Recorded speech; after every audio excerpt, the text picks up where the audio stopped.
அம்மா வீட்டுக்கு தான் வந்திருக்கோம்.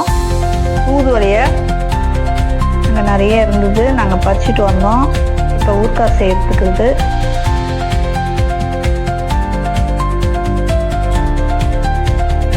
முள்ளாக இருக்கும், நல்லா அழகாக கட் பண்ணி இலையை மட்டும் எடுத்துக்கணும். இலையிலையும் நல்லா நிறைய முள் இருக்கும், இதெல்லாம் கட் பண்ணிட்டு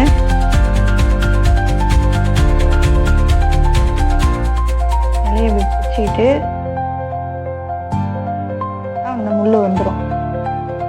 இது எலசா இருக்கிறதுனால அழகாக இதை எடுத்துனேன். முத்தந்துனா இன்னும் நிறைய முள் இருக்கும், பார்த்து எடுத்துக்கணும்.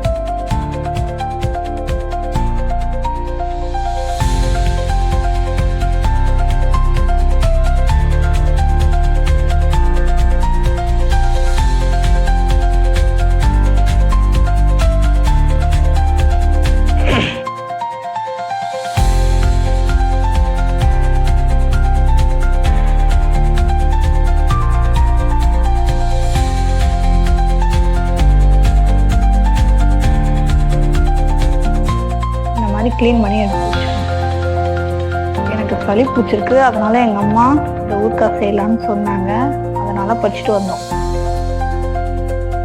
தூதுவளை ஊறுகாய் செய்யறதுக்கு தேவையான பொருள் வந்து தூதுவளைய ஆஞ்சி இது மாதிரி ரெடி பண்ணி வச்சுக்கணும். புதினா, கருவேப்பிலை, நாவுரிஞ்சி, இஞ்சி, 2 பச்சை மிளகாய், பெரிய நெல்லிக்காய் சைஸ் புளி, பூண்டு ஒரு பவுல் நிறைய எடுத்துக்கணும், காஞ்ச மிளகாய் தேவையான அளவு, மிளகு, சீரகம், பெருங்காயத்தூள், காஞ்ச மிளகா ஒரு 10 போட்டு போதுமான அளவுக்கு போட்டு வறுத்துக்கணும். எண்ணெய் ஊற்றாதவே வறுத்துக்கணும். மிளகு வந்து ஒரு 2 ஸ்பூனு மிளகு போட்டுக்கணும். அது செரிக்கிறதுக்காக மிளகுலாம் போட்டு செய்யணும். தொழில் செஞ்சால் தான் நல்லா செரிக்கும், அதுக்காக தான் இது போடுறது.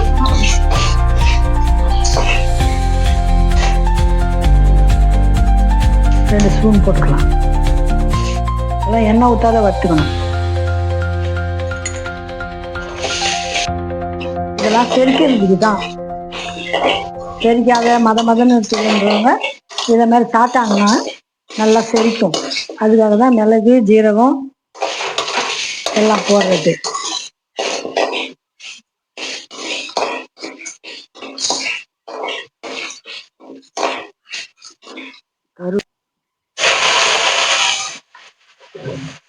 தூதல் நல்லா எண்ணெய் ஊற்றி நல்லா வதக்கிக்கணும். தூதலை கழுக்கி ஆஸ்மா உள்ளவங்க எல்லாருமே சாப்பிடலாம், குழந்தைகளுக்கும் கொடுக்கலாம். சப்பாத்திக்கோ இல்லை இட்லிக்கோ கொடுத்து சாப்பிட்டாக்கா அந்த சளி குறையும், சளி பிடிக்காது, எதிர்ப்பு சக்தியெல்லாம் இதில் தான் இருக்குது தூது இலையில. அதனால இதை சாப்பிடுங்க. எண்ணெய் ஊற்றும், எண்ணெய் நல்லா ஊற்றி தாராளமாக போட்டு வதக்கணும்.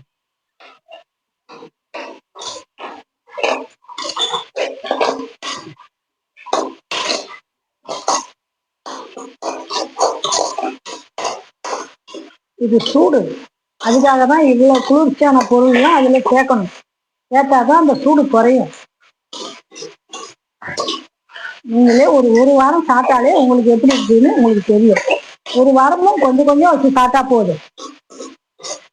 ஒரு இட்லி அளவுக்கு நீங்க தொட்டுக்கணும் சாப்பிட்டீங்கன்னாக்கா அது ரொம்ப நல்லது. கிடைக்காது, கடையில போனா கூட வாங்கலாம். இதை மார்க்கெட்ல விற்பாங்க கூறு கட்டி. நம்ம பறிக்க முடியாதவங்க இதை போய் வாங்கி வந்து சுத்தம் பண்ணி இது மாதிரி கழுவி நல்லா வதக்கி சமையல் செஞ்சு சாப்பிட்டுருவோம்.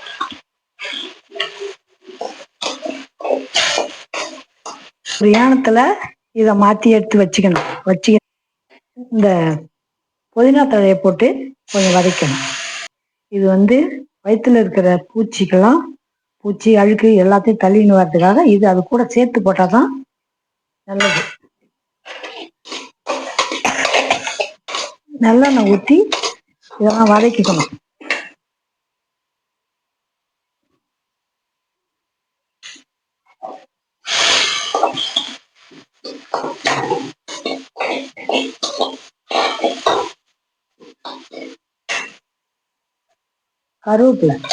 கருவேப்பிலை அதிலே போட்டாதான் அந்த கசப்பு தன்மை எல்லாத்தையும் எடுக்கும். இது முடியெல்லாம் நல்லா கருப்பாகும், முடி நரைக்காது. அதுக்காக தான் கருவேப்பிலை சேர்த்துக்கிறது. மருத்துவ குணம் இருக்குது.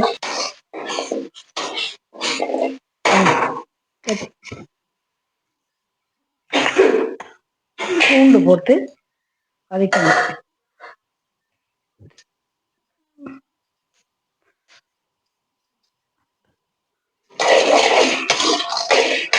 பூண்டு எந்த அளவுக்கு போட்டுக்கிறோமோ அது இதயத்துக்கு நல்லது.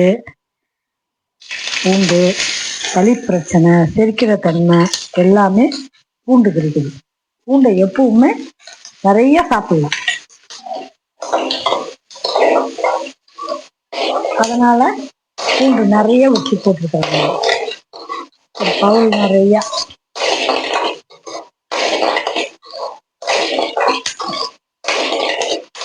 இதெல்லாம் நல்லெண்ணெயில வதக்கணும். அப்பதான் அது சூடு இருக்காது.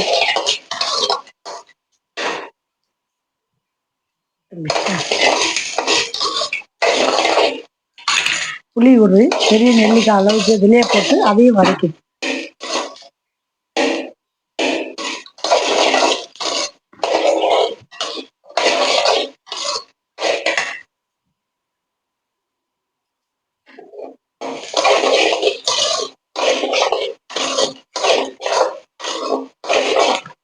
இதை ஒரு ஏந்தலை மாற்றிக்கணும்.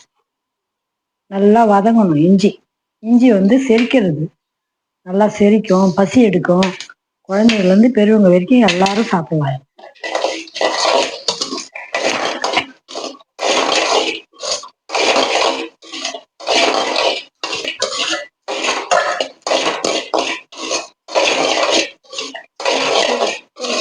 பெருங்காயத்தூள் போடணும். நல்லா ஏற போகும்.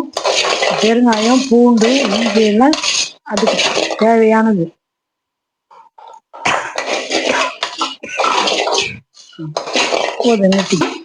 ஆற வச்சு அப்புறம் தான் அதை அரைக்கணும். எல்லாத்தையும் ஆறணும்.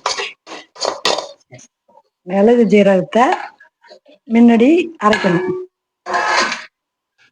மிக்சியில போட்டு நல்லா பவுடர் பண்ணின்னு அப்புறம் தான் மற்றதெல்லாம் போடணும். தண்ணி ஊற்றணும். தண்ணி, இஞ்சி பூண்டு எல்லாம் போட்டு மிக்சியில் போட்டு ஓட்டு. இஞ்சி பூண்டு மிளகு ஜீரகம் எல்லாம் போட்டு பேஸ்ட் அரைச்சாச்சு. மறுபடியும் தழையை போடணும். எல்லா தழையும் போட்டு அரைக்கணும். கொஞ்சம் தண்ணி விட்டு அரைச்சி எடுத்துக்கணும். புளிகிளி எல்லாமே போட்டாச்சு.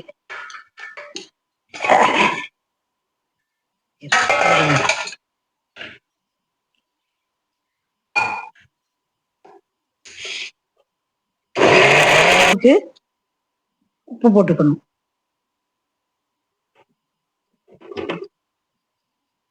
நல்லா இன்னும் மைய அரைக்கணும். வானல் நல்லா சூடு ஏறின அப்புறம் எண்ணெயை ஒரு 2 கரண்டி நல்லெண்ணெய் ஊற்றிக்கணும். நல்லெண்ணெய் ஊற்றினாதான் இந்த ஊறுகாயில் இருக்கிற சூடுலாம் போகும்.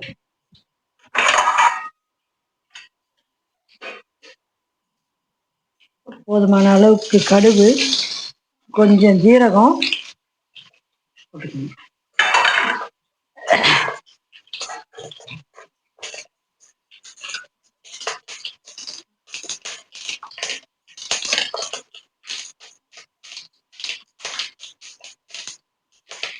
இதை நல்லெண்ணெயில் நல்லா வதக்கணும்.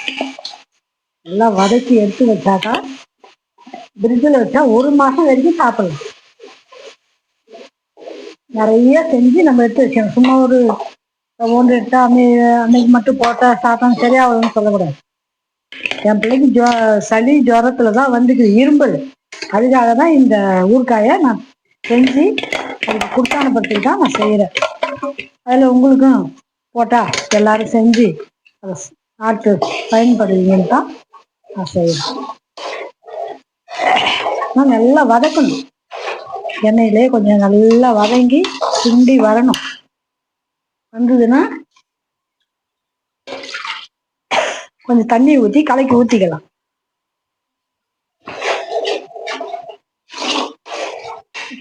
தண்ணி சுண்டுறதுக்கு நம்ம வேற இன்னொரு வானல் வச்சு அதுலேயே விட்டா மேலே அடிக்கும்.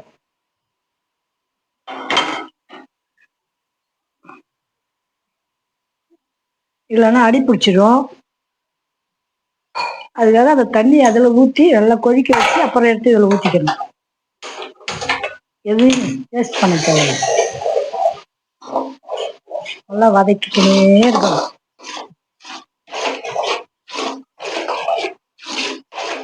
இரும்பல், சளி எல்லாம் சரியாயிடும். தொடர்ந்து ஒரு 2-3 நாளைக்கு சாப்பிட்டுக்கினே வாங்க.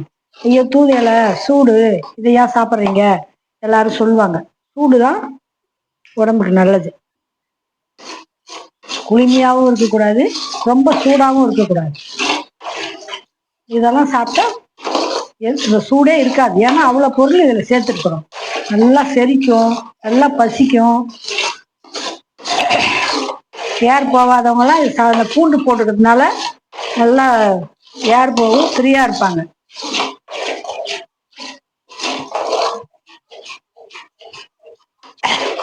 நான் வச்சு சும்மா ஒரு 2 கொத்து இருந்தால் கூட அதை எடுத்து வந்து இந்த மாதிரி கார குழம்புலையோ இல்லை இந்த மாதிரி துவையல் அரைக்கிறதுலையோ அரைச்சி நீங்கள் சாப்பிட்டீங்கன்னா உடலில் இருக்கிற பூச்சி எல்லாம் அது சாவும், வயிறு சுத்தப்படுத்திடும். நைட்டில் தான் சாப்பிடணும் அதிகமாக. பூண்டும் நாவரிஞ்சும் அதெல்லாம் சாப்பிட்டீங்கன்னாக்கா உங்களுக்கு காலையில் நல்லா ஃப்ரீயாக போகும், வயிறு சுத்தமாகிடும். அந்த தண்ணியை சுண்ட வச்சிருக்கோம். கொஞ்சம் கொஞ்சமாக எடுத்து இதில் சேர்த்துக்கணும்னா தண்ணி வேஸ்ட் ஆகாது. அப்போ தான் அது நல்லாவும் வெந்து வரும். அந்த கீரை, அந்த போட்டிருக்க பொருள் எல்லாம் நல்லா வேகணும். நம்ம எண்ணெயில் வதக்க தான் அந்த தண்ணியும் ஊற்றி வதங்கினாதான் அது நல்லா ருசியாகவும் இருக்கும். சாப்பிட பச்சை வாசனை அடிக்காது.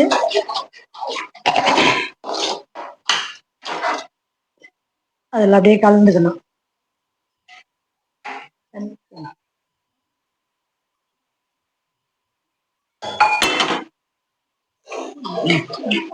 நல்ல கலர் மாறி வந்துட்டா இந்த மாதிரி பக்குவத்தில் தான் வரணும். வந்த பிற்பாடு இன்னும் கொஞ்சம் எண்ணெயை இந்த நல்லெண்ணெய் ஊற்றினாதான் அந்த சூடு குறையறதுக்காக தான் இந்த நல்லெண்ணெய் ஊற்றுறேன். சூட்டில் தானே இரும்புறோம், இதை சாப்பிட்டா இரும்பாது.